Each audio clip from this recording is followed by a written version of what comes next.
I'm often asked, what is Pendon? And to be honest, it's quite a difficult response. It is obviously a model railway, but there's also the landscape and the historical aspect, as we have the Madder Valley, the Dartmoor scene where we run trains across the timber viaduct, which you can see behind me, and then the Vale. Pendon was started because Roy England, our founder, who was an Australian, came to England and travelled on the Great Western up from Plymouth to Swindon and then came into the Vale. And it's often said that he fell in love twice in one day. The first time was the Great Western Railway, which he obviously was aware of because he was a railway or model railway enthusiast, and then the Vale of White Horse, which is where he stayed. And the founding moment for the Vale and our scenes at Pendon was when he saw a building being re-thatched or re-roofed in the Vale of White Horse in his village of Wanborough, which is where he was staying with his cousin Basil French. He came into Wanborough, into a lovely village full of quaint old thatched cottages, quite poor and impoverished because it wasn't a wealthy area of the country. And he did his business. He had wealthy parents. He was quite young. He was only just around 20 at the time, so he had time on his hand, and he used a bicycle to explore the Vale. And he very quickly came to appreciate the fact that man and nature were working pretty much in harmony in the area. As I say, they had to because it was so poor. And then he saw change coming to the Vale, quite slowly at first. He saw thatch being ripped off and replaced. And he came to appreciate that with change, there needed to be some way of capturing change. So his interests, which were principally railways, grew, and he started to think about modelling some of the buildings that he could see. He wasn't really interested in modelling. He was interested in the railways and operating trains, but modelling was something that he had to develop the skills in. He experimented with card, with watercolour, with human hair to make thatch for his first building, which was a model of the old Cayley Arms, as it was called, in Wanborough. And from this, he developed the skills that we still use here today at Pendon. In 1954, after the trials and tribulations of life and the Second World War and all of those things, he actually managed to find a location which was suitable to found Pendon Museum, and that was here at Long Whitnham. He used his skills at modelling to start another set of models, but more importantly, he used his great friendship and ability to charm other people to help him into starting to get together around him very many of the leading modellers of the time. And he was absolutely rubbish at making models of railway vehicles. He'd tried, he'd experimented in card, and he'd appreciated that it wasn't going to work. And there was a chap down in Bristol called Guy Williams that he inveigled into making some locomotives for him. He'd seen a locomotive in a model shop in Bristol. He realised that it was the sort of thing he wanted. Detail beneath the running gear, for example, which was something that wasn't available with commercial models. So Roy, having started the idea of getting a model together, now was starting to develop something bigger than that. In terms of his own past, he was, as we said at the beginning, an Australian. He'd come across on the boat. He had independent means. He brought his mother across and they did the grand tour of Europe in the late 20s on a motorcycle and sidecar. He was well educated. He was interested in a wide variety of things. He could have gone one of two ways with his life. He could have been what he was, the modeller, the founder of Pendon, or he could have gone into the church. He was studying to take the vows, and he founded in the 1930s the Guild of St Aidan, which was to be a charity that would do good works for the church based on Christianity and the beliefs of Christianity. But in the end, all consuming passion was recreating the beauty of the 20s and 30s, and that's what he stuck with. Roy also gathered around him other volunteers, people in the early days. When the museum was founded, to get people through the door, Pendon was effectively an adjunct to a youth hostel. The location here had the house at the front, the Three Poplars, which had been a pub, Roy closed the pub, or it had been closed, that's how he was able to buy it, opened it again as a youth hostel. So we had lots of visitors, and many of them came on bicycles, and we could tell endless stories of the volunteers. There was the Silver Wing cycling group that came as a group and stayed at the youth hostel, and Roy got them to do some work as a working group around the buildings in the early days.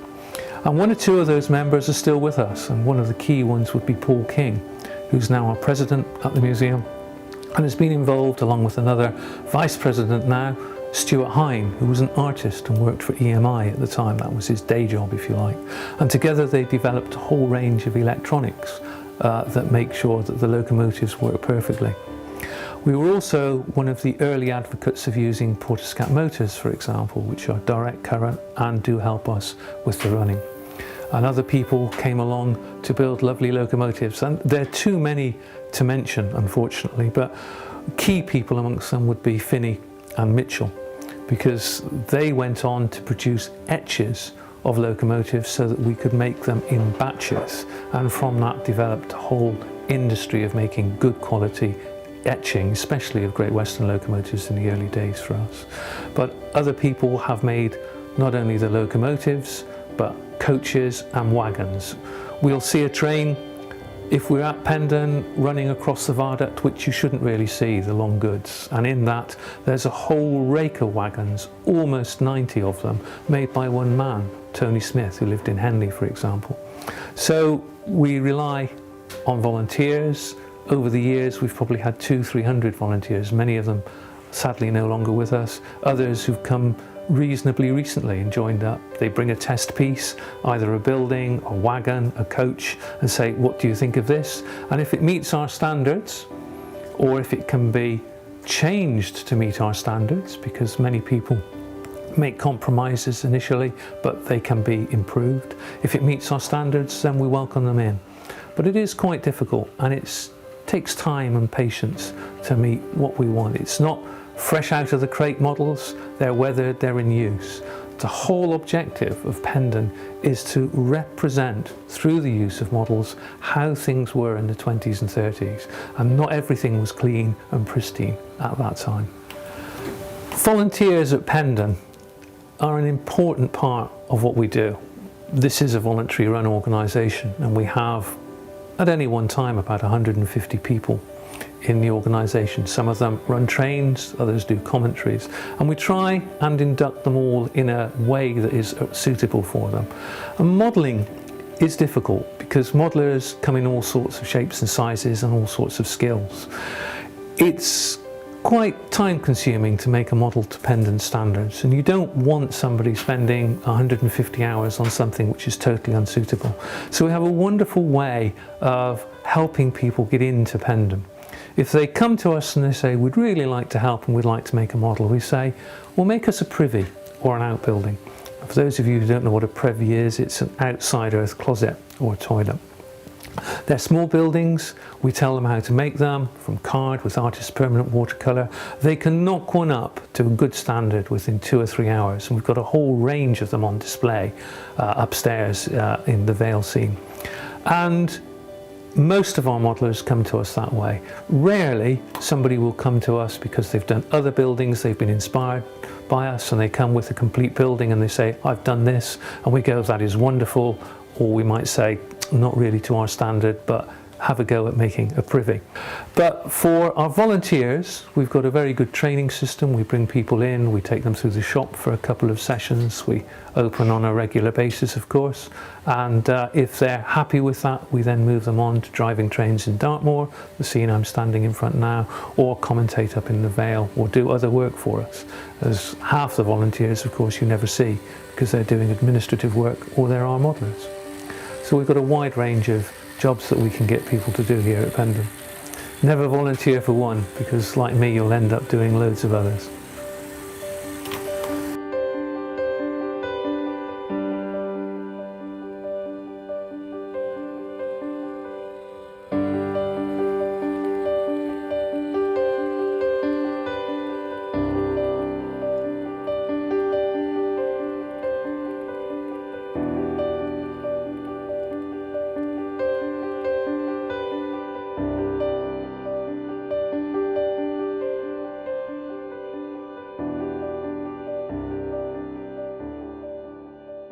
Pendon was founded on this site in 1954. Roy England had bought an old pub, the Three Poplars. It was obviously closed, and he changed it into a youth hostel. And that was a cunning plan because it enabled him to encourage the visitors who were coming through to have a look at the models that he was making. And in 1954, we officially opened on the site by charging our first visitors sixpence to see the models and the few railway models that the village models and the few railway models that Roy had acquired at that time.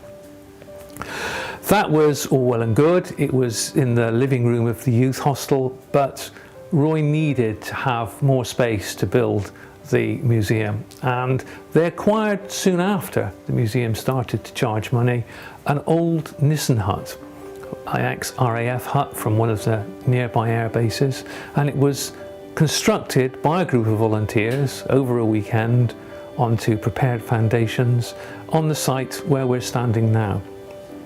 Over the years, that Nissen hut took on rather a weathered appearance, shall we say, and developed curves, and it became known in the early 1960s as Marilyn, after a certain well-known actress.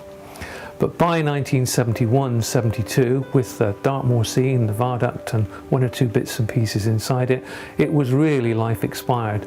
So the museum embarked on quite an expensive endeavour of putting a converted agricultural barn over the old Nissen hut, and then taking down Marilyn very carefully over the layout. So Dartmoor has been in its current position ever since these two viaducts, or this viaduct, was put up in 1955, which is when we put the scene together just to run a few trains temporarily whilst we developed the Vale, which was of course to be the principal scene and the main focus of the museum.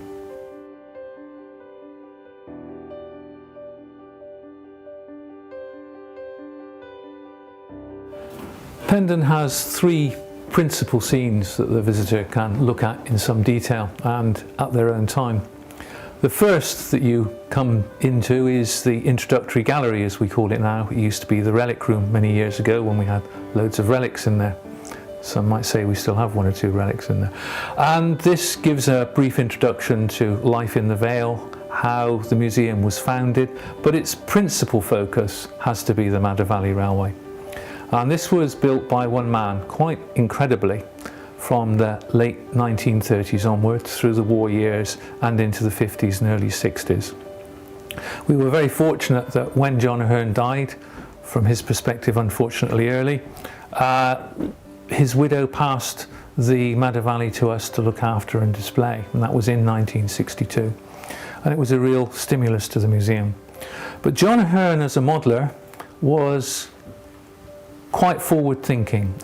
He was one of the very first people to actually put the railway into the landscape, and you have a railway which runs from Madderport up the Madder Valley to the upper terminus and Gammond End. So you have 4 stations, all beautifully capturing the eclectic nature of the English light railway from the 1920s and 30s, and it's a real joy to operate. But from a railway perspective, he pioneered quite a few of the techniques that we're familiar with: brick paper, stone paper. He made card buildings from old Kellogg's packets. Materials were cheap, were difficult to get hold of in the war years, for example, and he made all his buildings himself, and he wrote books and articles about it, so it became very well known in the model railway fraternity.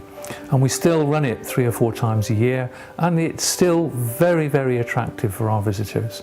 But there's plenty to see even when it's not running. There's good recorded commentary which takes you around the scene.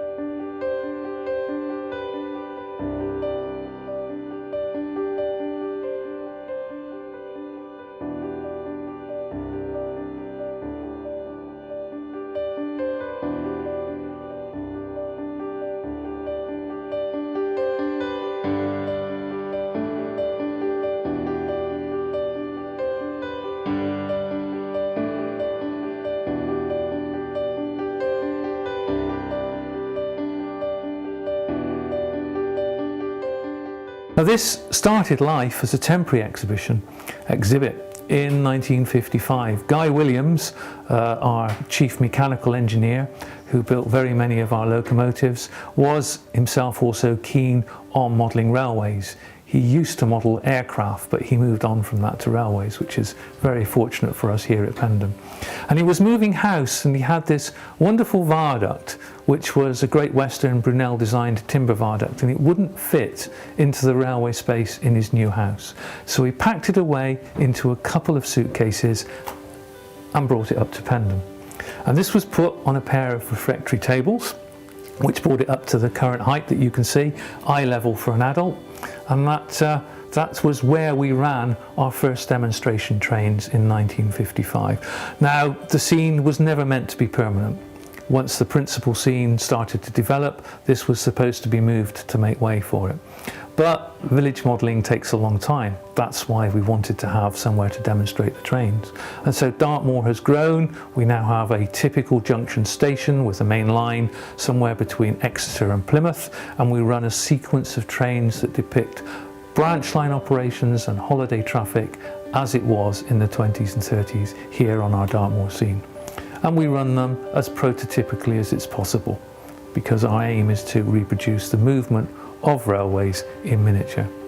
But the principal scene that we have at Pendon, and the one that is still some years away from completion, it has famously been said that it will always take 10 years to finish, and we started saying that in the mid-1980s, and now we say it will take some 10 years to finish. But maybe we'll have substantially completed most of the landscape in the Vale scene by 2020. There, we've said it on camera. And the Vale scene has the Great Westerns line running to give movement, but its principal focus has to be the village, taken from a number of villages throughout the Vale of White Horse, which stretches from Swindon to Abingdon. It's a composite of how buildings looked, how life was in the 20s and 30s, with the agricultural activities going on, road transport, a derelict canal, all sorts of lovely little details, nooks and crannies that you can get into if you have the time to spend looking at the scene.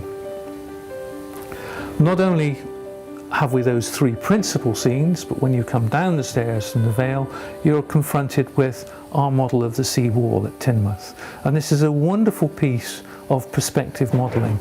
It's actually on a shelf which is some 8 or 9 inches wide. That's less than 1/3 of a metre. And it reproduces the area between Parsons Tunnel and the station at Teignmouth in about 30 feet, 10 metres length. And that's where we have the other side of the Dartmoor scene, the main line, where we will be running trains shortly, hopefully in 2012-13. And that scene brings you into the shop and the tea room at the museum. So 3 principal scenes plus the seawall is probably the best way of describing it.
I'm often asked what influence Pendon has had on the model railway world or scene, and it's a difficult one to answer. If you look back at John Ahern's Madder Valley, he was groundbreaking in modelling the railway running through the landscape with towns as well, and building it faithfully on the way railways operated. He was doing that to quite a high standard at the time that Roy England was developing his modelling techniques for how to reproduce buildings, full detail inside and everything like that. Then we bring the railway and the scenery together, with Guy Williams coming in and making models painstakingly fully detailed. And that drive and bringing in other modelers to help construct that, I think kick-started a drive towards authenticity that we're only now really seeing get into its stride. In 2004 we formally opened the Oxford line on the Vale scene upstairs, and for that we were very privileged to have Pete Waterman, who's been a long time fan of Pendon, come to do the official opening session. He's a great professional, is Pete Waterman. He just breezed in, very relaxed, sat down, did the ceremony, had a chat and then breezed out. A consummate ease in front of the camera. But one of the things he said perhaps sums up the influence that we've had. He said, without these guys, there wouldn't be the same level of fine-scale modelling that there is now. Now, I tend maybe to disagree a bit with that, because there were lots of people who'd been inspired by Pendon by the 1970s and 80s and were going away. There was the P4 and Scale 4 Society, so it was all coming along quite nicely. But the fact that we're open and that anybody, literally anybody, can come in and see what we do at any time that we are opening has got to be helping the hobby, because you've got a reference point. You can talk to the guides, you can ask questions about what's going on, you can see how other people have done things, and you can do that on a day when it's raining, when there isn't an exhibition, when there's nothing else to do. So from that perspective, I'd like to think that Pendon has contributed hugely to the whole hobby, not just on the railway side, but also on the presentation and understanding how the landscape works and how buildings can be made to fit into the landscape, not only railway buildings but the scenic stuff, the backdrops as well. So yeah, hopefully we've done a lot for the hobby, and hopefully the hobby will do some more for us, and we'll do even more for the hobby.